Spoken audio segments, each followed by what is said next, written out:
Hello. আর সেই খানকির ছেলে যদি লাইম ডিজিজে সংক্রমিত থাকে তাহলে কি তোমারও রোগ হবে? শোনো বারা, যখন একটা ছারপোকা কোনো সংক্রমিত প্রাণীর রক্ত খেয়ে তার মা চুদে দেয় তখন ক্যালাচোদা ব্যাকটেরিয়াগুলো তার পেটেই থেকে যায়। যদি ওই জাত খানকি তোমাকে কামড়ায় তাহলে ব্যাকটেরিয়া তোমার রক্তে ঢুকে গিয়ে তোমার গুষ্টি গুদ মেরে দেবে। কিন্তু যদি বোকাচোদার মতো তুমি ছারপোকা গিলে ফেলো সেটা তোমার পেটে গিয়ে পড়বে, যেখানে অ্যাসিড সেটাকে কেলিয়ে বৃন্দাবন দেখাবে। মানে ব্যাকটেরিয়াটারও মা চুদে যাবে রক্তে পৌঁছানোর আগেই। তবুও লোকে তোমাকে ভেড়াচোদা বলবে যদি এটা গিলে ফেলো। যদি তুমি একটা মামেগো ছারপোকা গিলে ফেলো আর সেই খানকির ছেলে যদি লাইম ডিজিজে সংক্রমিত থাকে তাহলে কি তোমারও রোগ হবে? শোনো বারা, যখন একটা ছারপোকা কোনো সংক্রমিত প্রাণীর রক্ত খেয়ে তার মা চুদে দেয় তখন ক্যালাচোদা ব্যাকটেরিয়াগুলো তার পেটেই থেকে যায়। যদি ওই জাত খানকি তোমাকে কামড়ায় তাহলে ব্যাকটেরিয়া তোমার রক্তে ঢুকে গিয়ে তোমার গুষ্টি গুদ মেরে দেবে। কিন্তু যদি বোকাচোদার মতো তুমি এই চোদনার মাথায় একটা আবাল আইডিয়া নিল রেন্ডিখানার ছাদ থেকে লাট্টু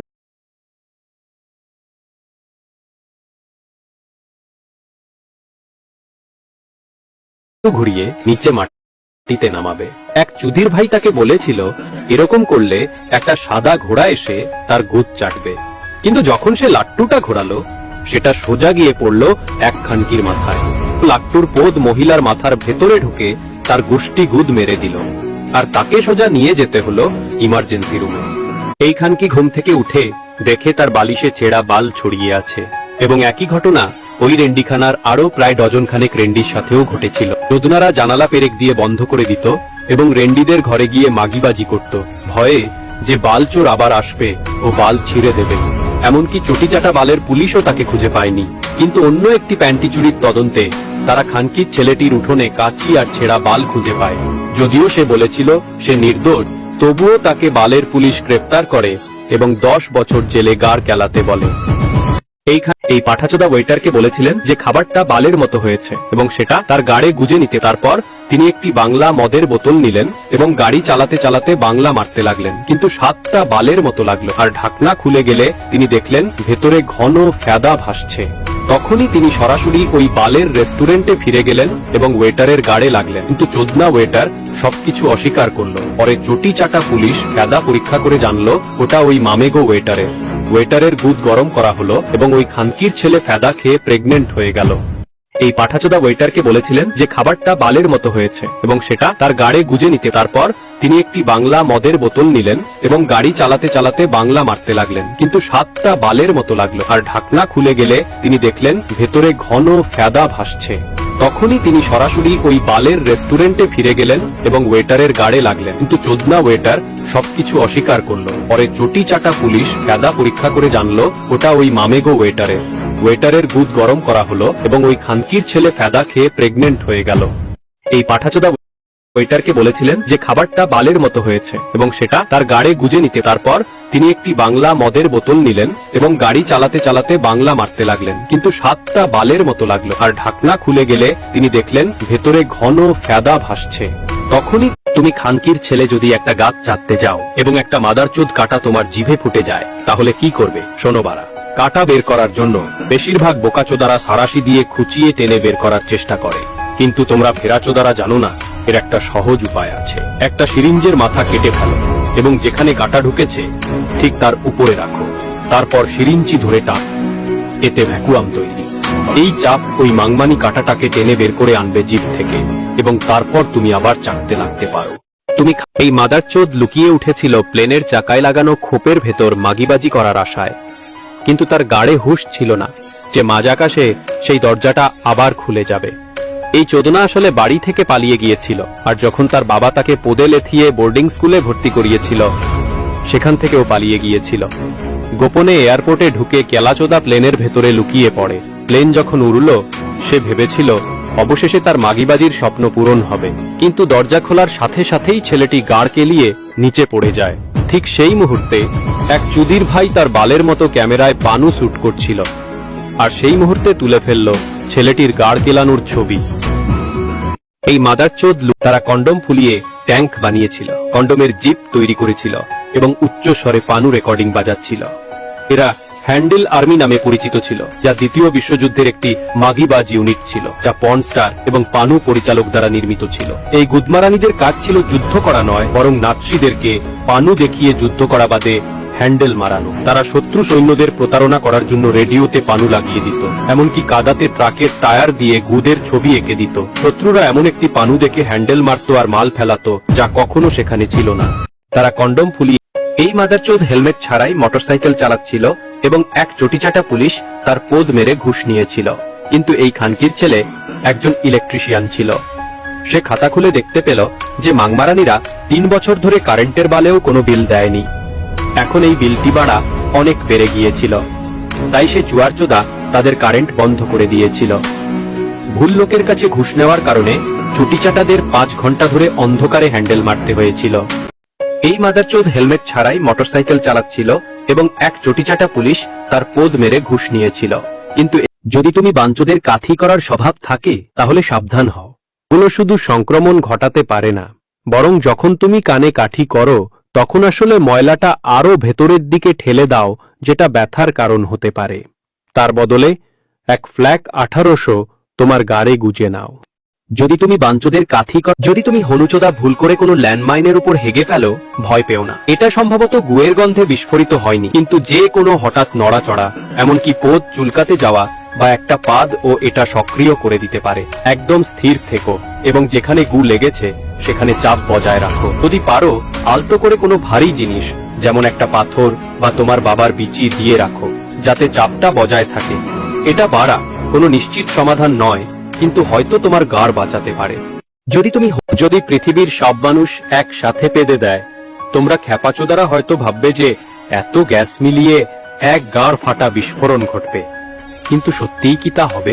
শোনো বাড়া, আসলে মানুষের পাদে সামান্য পরিমাণে দাহ্য গ্যাস থাকে, কিন্তু 8 বিলিয়ন মানুষ একসাথে সেই গ্যাস ছাড়লে এতে বালেও কোনো প্রভাব পড়বে না। শুধু এক গাড় ফাটা আওয়াজ ও মাং পচার গন্ধ ছড়াবে। যদি এই চুতমারানির খুব মত লেগেছিল হ্যান্ডেল রাজার ভোজে, আর যতই সে বাংলা মারছিল ততই তার পেট ফুলছিল। কিন্তু সেই সময় হ্যান্ডেল রাজার সামনে মুততে যাব বললে তার বিচি কেটে নেওয়া হতো, তাই ভয়ে সে বসেই রইল। অবশেষে ভোজ শেষ হলে সে চুদির ভাই তাড়াহুড়ো করে বাথরুমে গেল, কিন্তু কিছুই বের হলো না।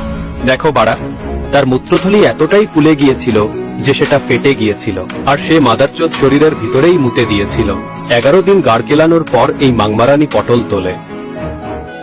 এই চুতমারানির খুব মত লেগেছিল হ্যান্ডেল রাজার ভোজে। এই চুতমারানি গাড়ির আয়নাতে লাথি মেরে চুদে দিল এবং ওয়াইপারটারও গাড় মেরে দিল। তারপর দরজায় আঁচড়াতে লাগলো। খানকি ভেবেছিল তার ভাতার আরেক রেন্ডির বাড়িতে নাং করছে, কিন্তু যখন সে গাড়িটির গাড় মারছিল, এক চুদির ভাই চিৎকার করে বলল, ওরে মাংমারানি, ওটা তোর ভাতারের গাড়ি নয়। এ খানকি লজ্জায় গাড় উঠিয়ে পালালো, কিন্তু তার গুদে শান নাই যে তার হাত কেটে রক্ত পড়ছে। চটিচাটা পুলিশ সেই দাগ অনুসরণ করে তার রেন্ডি খানায় গেল এবং সাথে সাথেই তাকে গ্রেফতার করলো। এই চুতমারা, তুমি ভূতচোদা যদি কাজুদার পরোটা খেয়ে পাদ মেরে সেটা বন্ধ করে রাখো, তাহলে কি সেটা 10 বছর পরও গন্ধ করবে? চলো বাড়া, তাজাখোর বিজ্ঞানীরা বলছেন হাইড্রোজেন সালফাইড সিল করা জায়গায় অনেক বছর গাড় কেলাতে পারে। তাই বহু বছর পর যদি সেটা শুকো, তাহলে তুমি বুঝবে ইবো কাজুদার হ্যান্ডেল পরোটা খাওয়া মোটেও উচিত ছিল না।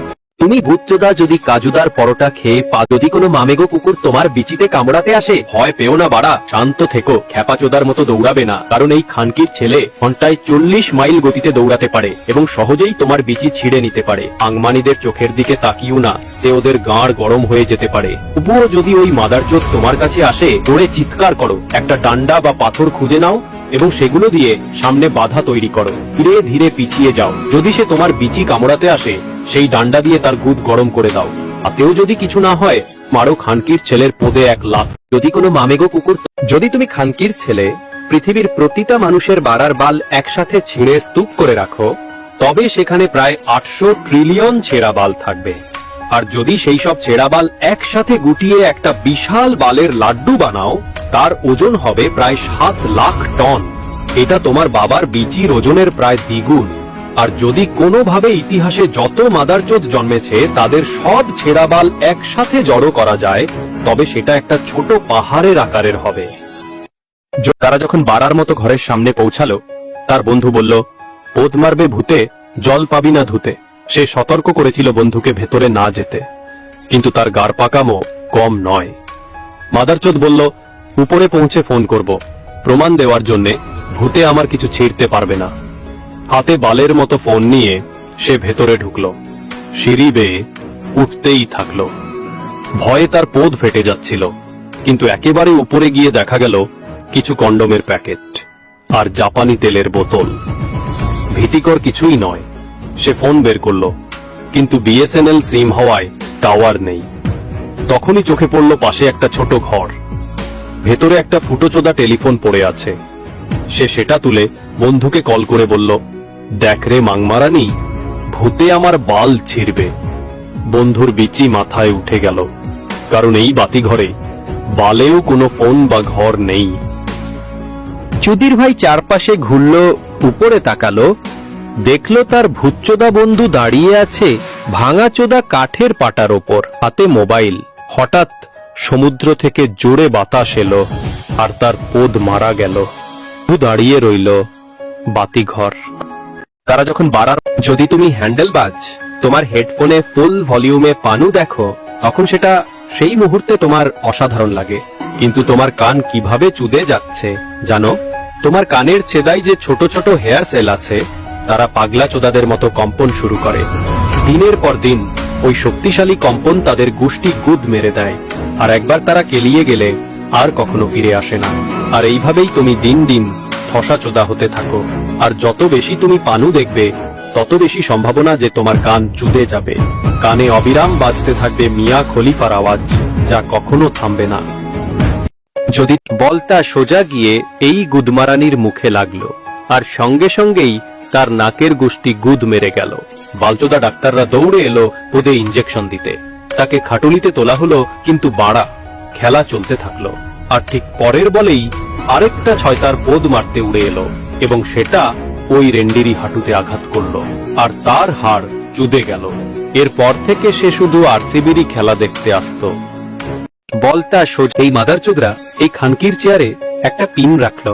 সে যখন বসলো, সেটা তার পোদে ঢুকে গেল। সে চিৎকার করে উঠল, তারপর মা বোন তুলে গাল দিতে লাগলো।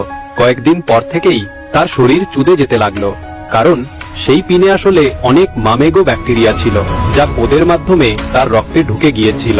সংক্রমণ দ্রুত তার গাড় মারতে লাগলো, এবং তার রক্তের গুষ্টি গুদ মেরে গেল। খেলাচোদা ডাক্তাররা সর্বোচ্চ চেষ্টা করলেন, কিন্তু সেই রেন্ডিকে বাঁচাতে পারল না।